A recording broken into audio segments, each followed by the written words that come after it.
نحمدہ و نصلی علی رسولہ الکریم اما بعد۔ محترم سامعین، السلام علیکم ورحمۃ اللہ وبرکاتہ۔ آج میں آپ دوستوں کی خدمت میں نبی کریم صلی اللہ علیہ وسلم کی ایک حدیث موقوف یعنی حدیث قدسی پیش کروں گا۔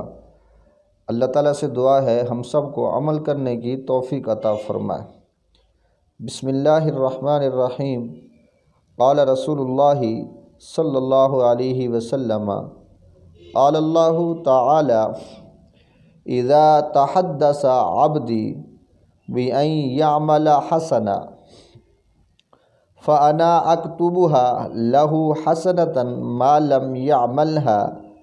فإذا عملها فأنا أكتبها له بعشر أمثالها وَإِذَا تَحَدَّثَ بِأَن يَعْمَلَ سَيِّئَةً فَأَنَا أَغْفِرُهَا مَا لَمْ يَعْمَلْهَا فَإِذَا عَمِلَهَا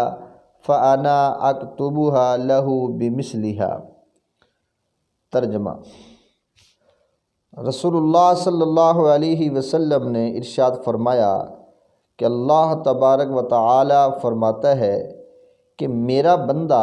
کسی نیک عمل کا ارادہ کرتا ہے تو محض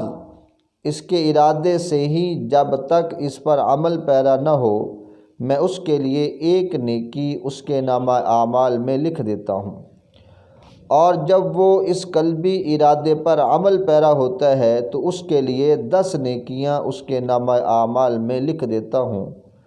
اور جب میرا بندہ کسی عمل بد کا ارتکاب کا ارادہ کرتا ہے تو محض اس کے عمل بد کے ارادے سے میں اسے معاف کرتا ہوں، یعنی جب تک وہ اس عمل بد کا ارتکاب نہیں کر لیتا، اور جب وہ اس عمل کا مرتکب ہوتا ہے تو اس کے لیے صرف اس برائی کی مثل ایک ہی گناہ لکھتا ہوں۔ اللہ تعالیٰ سے دعا ہے اللہ تعالیٰ ہم سب کو زیادہ سے زیادہ نیک عمل اور نیکیاں کرنے کی توفیق عطا فرمائے۔